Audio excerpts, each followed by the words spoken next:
Maiitim sila, tita. Sobrang itim na parang mga uling. Tapos maliliit din sila. Parang mga bata pero matanda naman ang itsura. Nakita niyo ang mga pugot? Maligo ka na maligamgam na may suka. Sandali lang at ipaghahanda ko kayo ng pampaligo. Ang sabi din na matanda kanina na maligo kami na may suka. Bakit ba? Para saan ba yan? Para iwas sa bate. Baka mabati kayo ng mga pugot. Si Mercy, gusto ko lang ibahagi ang masakit na karanasan kahit kailan ay hindi ko makakalimutan. Nangyari to taong 1998 sa liblib na bayan ng Isabela. Namatay noon ang biyanan kong babae, kaya napaliwas kami sa probinsya ng 10 taong gulang kong anak na si Benji. Nauna lang kaming bumiyahe dahil may mga aasikasuhin pa ang asawa ko sa trabaho niya. Gusto kasi ng asawa ko na mauna na kami para may makatulong ang hipag ko sa pag-aasikaso sa burol. Minsan na ako nakapunta doon, kaya kabisado ko naman ang biyahe kahit kami lang ng anak ko. Nataon namang bakasyon sa eskwela, kaya isinama ko ng anak ko para wala na rin po problemahin ng asawa ko kapag bumiyahe na siya papunta doon. Pagbaba namin ng bus, ay naglakad pa kami ng konti papunta sa paradahan ng jeep. Hindi pa sibilisado ang baring na to noon, kaya hindi pa sementado ang daan. Ang nagsisilbing palengke nila ay may bubong na pinagtagpi-tagpi ng sako. Nakahilera ang mga nagtitinda rito sa gilid ng daan. At sa hindi kalayuan, ay nakahinto ang isang pampasaherong jeep na punuan kong bumiyahe. Binilisan ko ang paglalakad dahil baka maubusan kami ng pwesto. Tanghali pa kasi ulit darating ang susunod na jeep na babiyahe. Nang pasakay na kami ng jeep, ay kinalabit ako ng anak ko. Tapos may itinuro siya sa puno ng akasya. May mga nagkukumpulang kasing negrito doon na para bang nagmamasid sa paligid. Nakabahag sila kaya iniisip kong baka katutubong nakatira sa bundok at bumaba lang para magtinda ng mga gulay. Mama, tingnan mo yung mga tao dun, oh. Bakit ganun ang itsura nila? Para silang mga uling tapos maliliit pa sila. Tao po ba sila o halimaw? Hoy bata! Huwag kang nagtuturo kung ayaw mong mapahamak! Teka lang po, huwag naman po niyo tinatakot ang anak ko. Hindi ko siya tinatakot. Binabalaan ko lang siya. Sinisigawan niyo na po yung bata eh. Mamaya mabati niyo ang anak ko. Wala naman siyang ginagawang masama. Nagtatanong lang naman siya sa akin. Tingin mo ba ay mabuti ang ginagawa niyang pagturo sa mga tao? Abay turuan mo ng tamang asal ang anak mo. Hindi magandang pag-uugali ang basta na lang nanduduro ng kapwa mo. Curious lang naman po ang bata. Kaya nagtatanong. Nakakapagtaka naman po talaga ang itsura nila. Ano po ba sila? Mga ita? Pagapugot sila. Ayaw nilang tinuturo sila o kaya pinag-uusapan. Kaya ikaw bata, kagatin mo yung daliri mong ipinanturo mo sa kanila. Kung ayaw mong putulin nila yan. Mama, totoo po ba yun? Puputulin nilang daliri ko? Hindi anak, huwag kang matakot. Kayo naman po lolo. Huwag naman po niyong takutin ng bata. Normal lang naman sa kanilang magtanong kung may mga bagay silang gustong malaman. Bahala kayong mag-ina. Taga rito ko. Kung ayaw niyong maniwala sa akin ay bahala kayo. Sumakay na kayo at nangangawit na ako rito. Napapailing na sumakay na lang kami ng jeep nito. Kinandong ko na si Benji dahil talagang siksikan na. Kahit mga pinamili ng tao ay nagsisiksikan sa loob ng jeep. Para na kaming sardinas dito. Mama, ang hirap naman po rito. Ang dami pong tao. Konting tiis anak. Makakarating din tayo kay lola mo. Mama, tinitignan ako ng lalaking maitim sa kapandak sa labas, oh. Nakakatakot siya, Mama. Huwag ka na lang tumingin sa labas ng bintana, anak. Matulog ka na lang muna. Takluban mo na itong tela ang anak mo. Teka nga po, lolo. Ano po ba yung ginagawa nyo? Nagtataka ako sa matandang lalaki na kasabay namin. Dahil kanina pa niya kami pinapakailamang mag-ina. Itinaklob niya kay Benji ang dala niyang balabal. Napakainit nga ng panahon. Tapos siksikan pa kami rito. Para hindi sa babate, agaw pansin ng anak mo dahil mukhang dayot maputi. Galing pa kayo ng Maynila, tama? Pasensya na po kay lolo. Pero ang init po ng panahon at siksikan pa tayo rito. Teka nga. Manong driver! Hindi pa ba tayo aalis? Puno na ang jeep ah. Nako, hindi po. Marami pang pasaherong parating. Hindi ba pwedeng sa susunod na jeep na lang sila sasakay? Huling biyahe na po ito ngayong araw. Kaaga naman. Hindi ba may isa pang jeep na babiyahe mamaya? Araw ng tienda ngayon. Kaya maagang dumating ang isang jeep kanina. At maaga rin bumiyahe pabalik. Iniiwasan kasi ng mga tao ang mga pugot. Lalo na sa ganitong araw dahil lumalabas sila sa lunggaan nila. Hindi na lang ako sumagot sa matanda kahit hindi ko siya naiintindihan. Ito ang ayaw ko kapag umuwi sa probinsya ng asawa ko. Pahirapan ng biyahe. Lalo na't papasok pa ang baryo nila. Liblib talaga kaya punuan ng jeep kapag bumiyahe. Kahit nga sa bubong ng jeep ay may mga nakasakay na rin. Tapos ang daan ay lubak-lubak pa. Kaya kapag tag-ulan dito, maputik. Pero kapag tag-init naman, sobrang maalikabok. Ineng, pag uwi nyo, paliguan mo na maligamgam na may suka ang anak mo. Tumango na lang ako sa matanda at hindi na umimik pa. Pagod na kasi ako sa biyahe at sobrang stress pa. Kaya wala na akong lakas para makipag-usap sa hindi ko kakilala. Pagdating namin sa bahay, ay nakaayos na ang burol ng biyanan ko. Marami naman daw tumulong ng mga kapitbahay. Ang anak ko'y nagkwento kagad sa tita niya tungkol sa kakaibang taong nakita namin kanina. May itim sila, tita. Sobrang itim na parang mga uling. Tapos maliliit din sila. Parang mga bata pero matanda naman ang itsura. Nakita niyo ang mga pugot? Maligo ka na maligamgam na may suka. Sandali lang at ipaghahanda ko kayo ng pampaligo. Ang sabi din na matanda kanina na maligo kami na may suka. Bakit ba? Para saan ba yan? Para iwas sa bate. Baka mabati kayo ng mga pugot. Ang paniniwala kasi sa amin dito, hindi sila mga tao.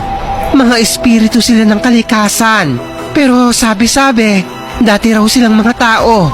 Kaya minsan ay gumagala sila at nakikisalamuhan na parang normal na tao. Sensitibo sila. Ayaw nilang tinitignan o kaya tinuturo sila. Kasi ang pakiramdam nila ay nilalait mo ang kanilang itsura. Ala tita, totoo po ba ang sabi ng matanda na kapag tinuro ko sila, ay puputulin nila ang kamay ko? Bakit? Tinuro mo ba sila? Naku Benji, maligo ka dun sa tubig na may suka. Bakit ba kasi nagtuturo ka? Naku, natatakot yung bata kanina pa. Baka sa takot magkasakit yan. At hindi dahil sa mga pugot o kung anumang mga nilalang sila. Hindi ko pa nakikita ang mga pugot na yan. Kahit na dito ako nakatira. Akala ko nga mga urban legend lang yan eh. Pero mabuti nang nakakasiguro tayo. Kaya sundin na lang natin ang matatanda. Wala namang mawawala kung susunod tayo. Matapos magpahinga saglit, ay naligo na rin kami ni Benji. Hindi na ako kumontra dahil talagang nangangati na ako sa dami ng alikabok na kumapit sa akin. Kinagabihan nito ay nagising ang anak kong umiiyak. Ako ang bantay nito sa kabaong nang lapitan niya ako para sabihing sobrang sakit ng tiyan niya. Akala ko'y gutom lang pero hindi rin siya makakain nito. Nang kapain ko ang noo niya ay napakainit nito. Mukhang nabigla ang katawan mo sa layo ng biyahe ah. Dito ka lang at hihingi ako ng gamot sa tita mo. Mama, nandito sila. Sinong sila? Mga pugot po. Nakita ko sila dun oh. Tinignan ko ang tinuro ng anak ko sa labas ng bintana. Wala naman ako nakitang tao sa tinuro niya. Madilim pang paligid nito pero tumitilaok na ang mga manok. Kaya alam kong madaling araw na. Sinasabi ko na nga ba eh. Magkakasakit ka sa takot. Nagtitiliryo ka pa yata. Hindi po. Totoo. Nakita ko sila. Binanyusan ko na lang ang anak ko para bumaba ang lagnat niya. Pero habang ginagawa ko to, ay nagsimula siyang manginig at magsuka. Namimilipit rin siya sa sakit ng tiyan. Kaya naman ginising ko ng hipag ko para humingi ng gamot. Nagising din ang tiyahin ng asawa ko na kapatid ng biyanan kong namatay. Hinawakan niya ang magkabilang tenga ni Benji bago sinabing nabati ang anak ko. Wala ba kayong klinik na malapit dito? Baka kailangan matignan ng doktor ang anak ko. Naku, wala. Alam mo namang liblib dito. Saka, ilang oras din ang biyahe papunta sa kabilang bayan. Paano kaya to? Nagdidelirio ng anak ko. Ang sabi ni Tiang, ay nabati daw si Benji. Hindi kaya nabati talaga siya ng pugot? Mama, sobrang sakit po ng tiyan ko. Ang sakit-sakit na po. Diyos ko po, Benji. Ano bang gagawin ko? Dalhin na natin sa ospital to. Baka may nakain ng ano ko na kinasama ng tiyan niya. Malayo ang ospital. Mas mabuting dalhin natin siya kay Lolo Bestre. Magaling na albularyo yon. Sige na, dalhin na natin ngayon. At baka kung ano pa mangyari sa anak ko eh. Sinamahan kami ng hipag ko papunta sa sinabi niyang albularyo. Tao po! Lolo Bestre! Magpapagamot po sana kami! Mukhang tulog pa yata ang matanda. Ayos lang. Mabait naman si Lolo Bestre. Lalo na sa mga taong magpapagamot sa kanya. Sino ba yan? At ang aga-agay ng bubulahaw? Pagpasensyahan niyo na po kami, Lolo. Ipapagamot ko lang sana tong pamangkin ko. Nagsusukapot sumasakit ang tiyan. Ang sabi ni Tia ay nabati raw po siya. Lumabas sa kubo ang matandang lalaki. Nagulat pa ako dahil siya yung matandang nakasabay namin sa jeep kanina. Kilala kita. Ikaw yung nanay ng batang makulit kanina. Ako nga po. Pasensya na po sa abad. Naasahan ko na talagang mababate ang batang yan. Pero para makasiguro tayo, ay tatawasin ko muna siya. Hinanda ng matanda ang mga gamit niya sa pagtatawas. Nagsindi ito ng kandila at pagkatapos ay nagdasal. Dinasalan din nito ang isang plangganang tubig bago niya pinatulo ang luha ng kandila. Nabati nga ang anak mo ng isang itim na nilalang. Hindi ako nagkamali. Pugot ang nakabati sa kanya. Ano po ang dapat gawin para mawala ang pagkabati ng anak ko? Kailangan mong mag-alay ng buhay ng manok dun sa gubat. Isasama natin ang anak mo para makahingi siya ng tawad sa nagambala niya. Pinainom ni Lolo Bestre na kung anong halamang gamot ang anak ko. Ilang saglit lang ay humupa na ang panginginig at pagsusuka nito. Hindi pa magaling ang anak mo. Pumupa lang ang lagnat at sakit ng tiyan niya dahil sa halamang gamot. Bumalik kayo bukas para sa gagawing pag-aalay at paghingi ng tawad sa kanila. Kinabukasan ay agad na nagpahanap ang hipag ko ng manok para gawing alay. Buong araw namang masigla ang anak ko kaya hindi na sana kami babalik sa albularyong yon, pero pinilit lang kami ng hipag ko. Pagsapit ng 3:00 ng hapon ay nasa gubat na kami. Hawak na matandang albularyo ang manok. Nakaluhod to sa lupa habang nakataas sa mga kamay na may hawak na manok. Nagdadasal doon ng wikang Latin at pagkatapos ay pinaluhod din niya si Benji at inutusang humingi ng tawad. Ginawa naman yun ng anak ko. Pagkatapos ay pinakwalan ng matanda ang manok sa gubat. Agad naman itong nagtatatakbo papasok sa gubat. Tinanggap nila ang alay. Tayo na. Umuwi na tayo. Wala na kayong dapat ipag-alala. Paano po kayo nakakasiguro na tinanggap nila ang alay? Nakita mo naman yung manok, di ba? Ang bilis tumakbo papasok sa gubat. Lihim ako ng pailing sa sinabi ng matanda. Natural naman kasi sa manok ang tumakbo palayo sa taong may hawak sa kanya. Sa oras na pakawalan mo to, hinayaan ko na lang sila sa gusto nila. Hindi rin naman kasi naniningil si Lolo Bestre. Sinubukan ko siyang abutan ng pera pero tumanggi to. Benji, matuto ka na sa nangyari sa'yo. Huwag kang basta-basta magtuturo ng tao. Lalo na kung hindi mo kilala. Dahil hindi mo alam kung anong iniisip nila. Opo, Lolo Bestre. Salamat po. Naging maayos naman ang lagay ng anak ko makalipas ang 3 araw. Nakakapaglaro na siya kasama ang mga pinsan niya. Pinagbabawalan lang sila ng matatanda na pumunta sa gubat dahil baka maengkanto raw sila. Delikado raw lalo na baka raw mapagkatuwaan ulit si Benji. Kaya pinagsabihan ko rin ng anak ko nito. Pero minsan, ang mga bata ay sadyang may katigasan ng ulo. Masyado kaming abala sa lamay nito, lalo na't madaming nagsipag-uwi ang kamag-anak. Ang asawa ko naman ay darating sa 5 araw ng burol. 9 na araw kasing paglalamayan ng biyanan ko bago ilibing. Kaya matagal-tagal din na magiging bakasyon namin. Dahil abala nga kami sa mga nagsipagdatingang kamag-anak, ay hindi namin napansin ang mga batang nagsisipaglaro. Hapon na, nang mapansin ko wala yung mga bata sa paligid namin. Munti ko nang ipahanap sila pero bigla ko namang natanaw si Benji at mga pinsan niya na pauwi na.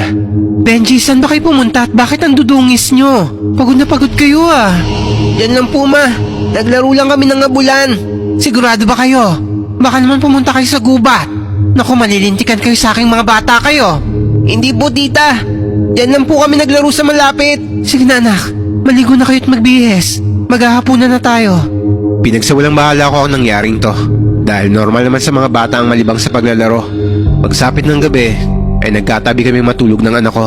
Dahil ilang gabi na rin naman akong puyat sa pagbabantay. Bala kong gumising na maaga nito para palitan yung nagbabantay sa kabaong ng hipag ko. Pero sa kalagitnaan pa lang ng gabi, ay nalipungatan na ako sa mga ungulat daing ni Benji. Parang nasasaktan siya na hindi ko maintindihan. Benji, gumising ka. Nananaginip ka yata anak. Patuloy lang siya sa pagdaing kaya bagya ako ng tinapik ang pisngi niya. Dito ko naramdamang sobrang init niya. Para siyang nagdidiliryo. Sa sobrang pag-aalala ay binuhat ko na siya. Pero lalo siyang napadaing sa sakit nang mahawakan ko ang likod niya. Aray! Nagtataka ako sa naging reaksyon niya nito. Kaya itinagilid ko siya ng higa bago ko inilis pataas ang t-shirt niya. Dito ko nakita ang madaming pasa at bukol sa likuran niya. Diyos ko po, Benji! Ano nangyari sa'yo, anak? Hindi ko napigilang mapataas ang boses ko. Nagising ang mga kasama namin sa kwarto, pati na ang tiyahin ng asawa ko. Ipinakita ko sa kanila mga pasa at bukol sa likod ng anak ko. Ang sabi ng matandang tiyahin nila ay nakadaldala posto, na ang ibig sabihin sa Tagalog ay nakagambala siya ng mga nilalang na hindi nakikita. Hindi ko alam kung anong gagawin ko, lalo na't nakikita ko naghihirap ang anak ko dahil sa iniinda niyang sakit. Sobrang layo naman dito ng ospital at wala pa kaming masakyan nito. Kaya kumapit na lang kami ulit sa albularyo si Lolo Bestre. Kahit na hating gabi pa lang, ay dinala na namin si Benji sa bahay ni Lolo Bestre. Diyos ko po, ano na namang ginawa ng batang to? Bakit parang ang laki ng galit sa kanya ng mga tinanggalit sa kanya ng mga nagambala niya? Hindi ko po alam. Ang sabi po niya sa akin ay naglaro lang naman sila magpipinsan ng habulan kaninang hapon. Ayon dito sa nakikita ko, itim na nila lang ang may gawa ng sakit na to sa anak mo. Mga pugot na naman po ba? Hindi po ba ang sabi niyo tinanggap na nila ang alay at ang paghihinang tawad ng anak ko sa kanila? Bakit ayaw pa nilang tigilan ng anak ko? Susubukan kong kausapin sila para malaman ko ano ang nangyari. Lolo Bestre, parang awa na po niyo. Iligtas niyo po yung anak ko. Gagawin ko ang makakaya ko, pero sa ngayon ay magtiwala ka muna sa akin. Sige po. Kung ano-anong ritual ang ginawa ng albularyo sa anak ko, itinali pa niya ang kamay at mga paa ng bata. Gusto ko sanang pigilan to, pero sinaway ako ng hipag ko at sinabing magtiwala ako kay Lolo Bestre. Kaya hinayaan ko ang matanda sa ginagawa niya. Nagdasal siya hanggang bigla na lang dumilat ang anak ko na nanlilisik ang mga mata.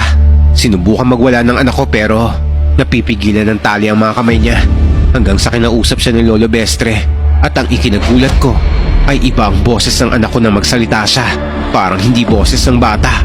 Gusto ko lang malaman ang dahilan kung bakit niyo pinahihirapan ang batang to. Wala kang pakialam, tanda. Nagkasala sa amin ang batang to, kaya magbabayad siya. Masyado namang masakit ang parusang ibinigay niyo sa kanya.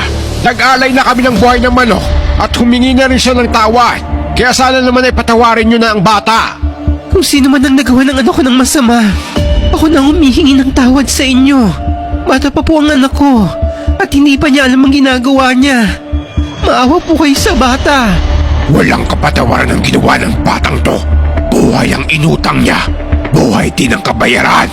Pumikit si Benji at natigil ang pagwawala niya. Nang gisingin siya ni Lolo Bestre, ay hindi na siya magising. Ano po nangyari sa anak ko? Nakatulog lang siya dahil sa pagod. Tatapatin na kita, Mercy. Hindi madaling kalaban ng mga pugot. Malupit sila at hindi madaling magpatawad. Kung hindi sila makuha sa pakiusap at sa alay, wala na akong magagawa para matulungan ang anak mo. Po, ano pong gagawin ko?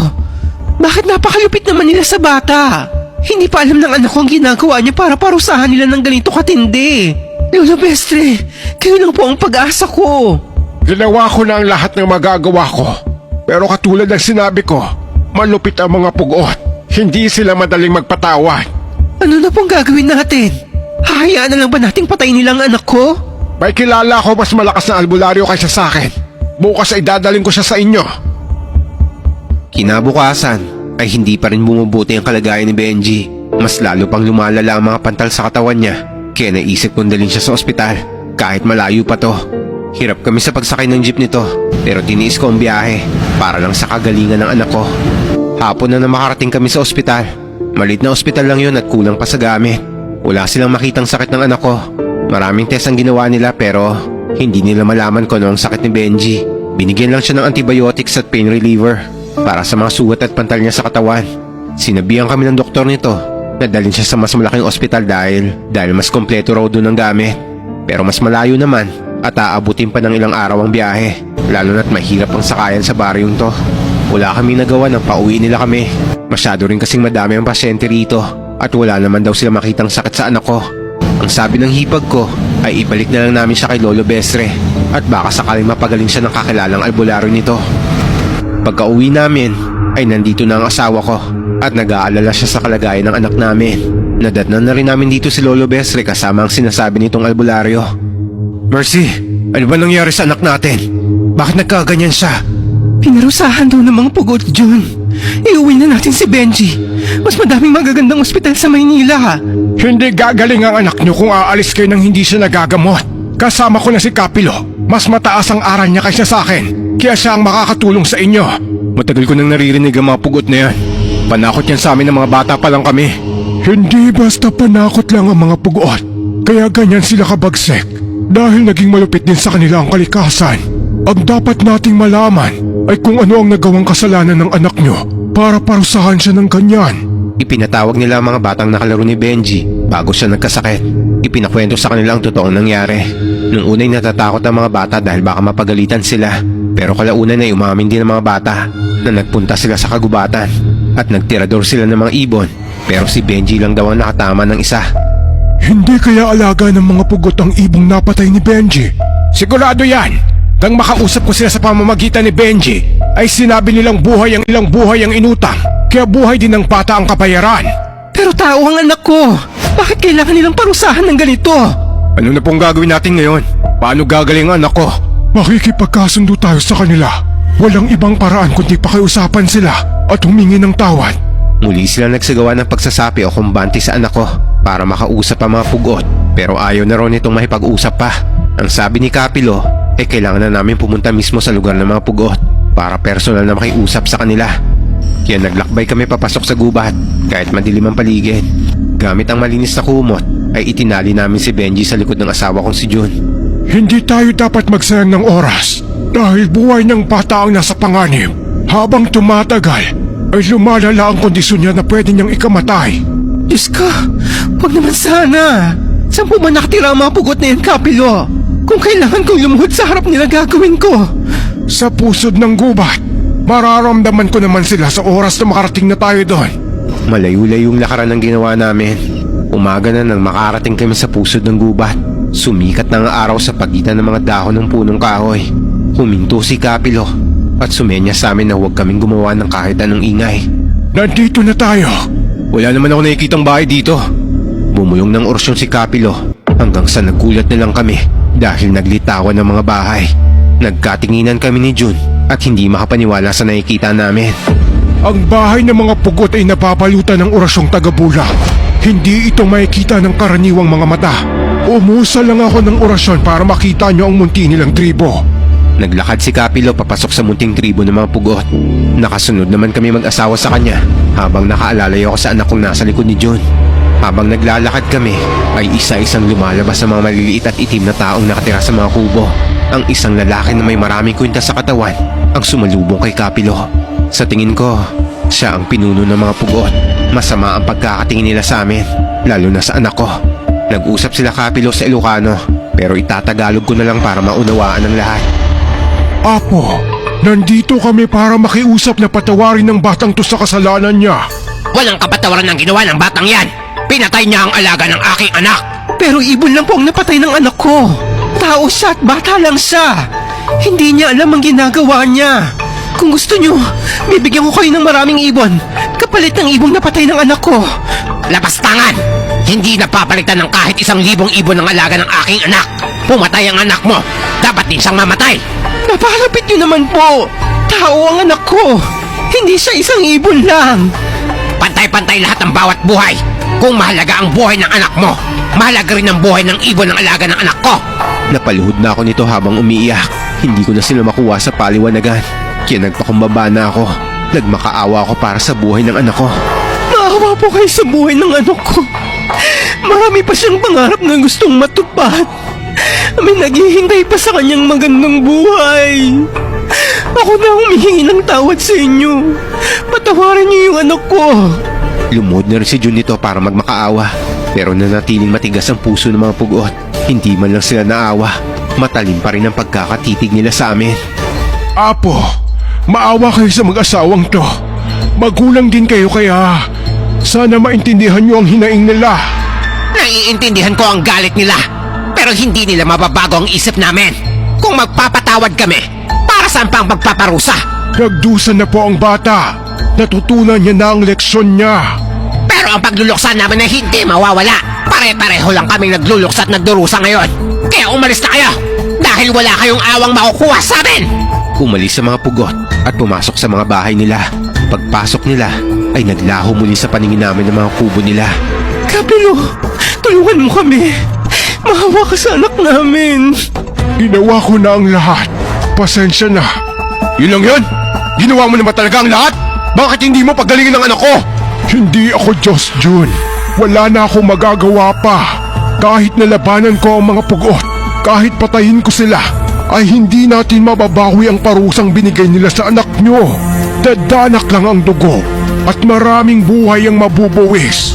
Maaaring sila ang mapatay ko o ako ang mapatay nila. Pero kahit mangyari yon, nasa anak nyo pa rin ang sumpa at mamamatay pa rin siya. Umuwi kami na hindi man lang bumubuti ang lagay ni Benji. Para na siyang lantang gulay dahil sa panghihina. Balak sana namin siyang dalhin sa ibang albularyo. o iuwi na lang sa Maynila. Pero pagdating namin sa bahay ng hipag ko, ay sumuka na si Benji ng dugo.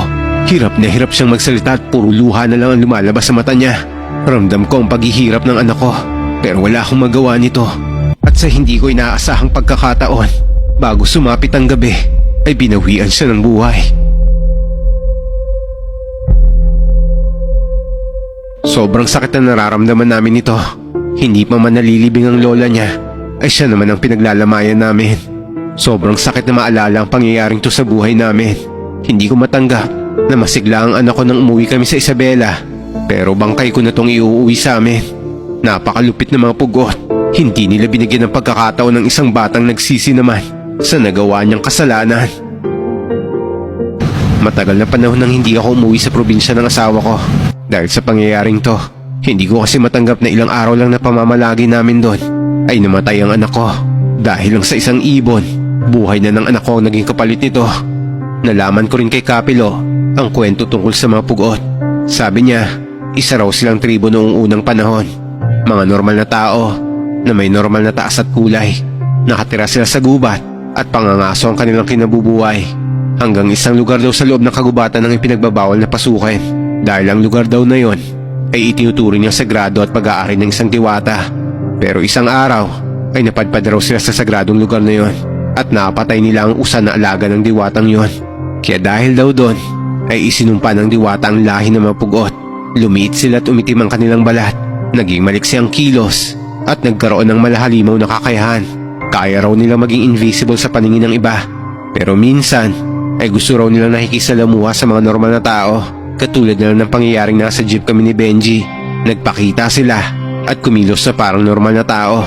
Pero ang totoo raw ay mga halimaw sila. Halimaw ang mga puso nila dahil sinumpa sila ng diwata. Kaya ganun din ang gusto nilang gawin sa mga taong mananakit sa kanila. Minsan ay nakausap ko ang hipag ko na hanggang ngayon ay nakatira pa rin sa lugar na yon. Malaki na raw ang ipinagbago ng baryo nila. Maayos ang kalsada at madali na rin makapasok ang mga sasakyan. Maganda na rin ang buhay doon kaya dumami na ang populasyon ng tao. Kasabay ng pagdami ng mga tao ay ang pagkawala naman ng mga pugot. Siguro ay tuluyan na silang nagtago sa paningin ng mga tao at pinili na lang mamuhay ng tahimik sa liblib na parte ng kagubatan. Kung nasaan man sila ngayon ay wala akong pakialam. Mas gusto ko pa sanang maubos ang lahi nilang mga hayop sila para wala na rin silang masaktan at mapatay na bata o tao. Sa ngayon ay maayos na ang buhay ng pamilya ko. Nagkaroon pa kami ng 2 anak ni June. Ang isa'y graduate na ng kolehiyo at ang isa'y kasalukuyang nag-aaral pa. Pero kahit ganito ay hindi ko pa rin nakakalimutan ng panganay kong si Benji. Palagi pa rin namin siyang inaalala ng asawa ko. At hanggang ngayon ay hindi pa rin nawawala ang sakit sa puso ko. Hindi ko pa rin makalimutan ng dahilan ng pagkamatay niya. At yun ay dahil lang sa napakalupit ng parusa ng mga pugot. Pero dito ko rin natutunan na maniwala at makinig sa mga nakakatanda. Dahil porket hindi natin nakikita at nararanasan, ay babaliwalain na lang natin ang babala at bili nila. Tama sila, wala namang mawawala kung susundin natin sila. Dahil ang gusto lang naman nila ay protektahan tayo sa mga sumpa ng nilalang na hindi natin nakikita.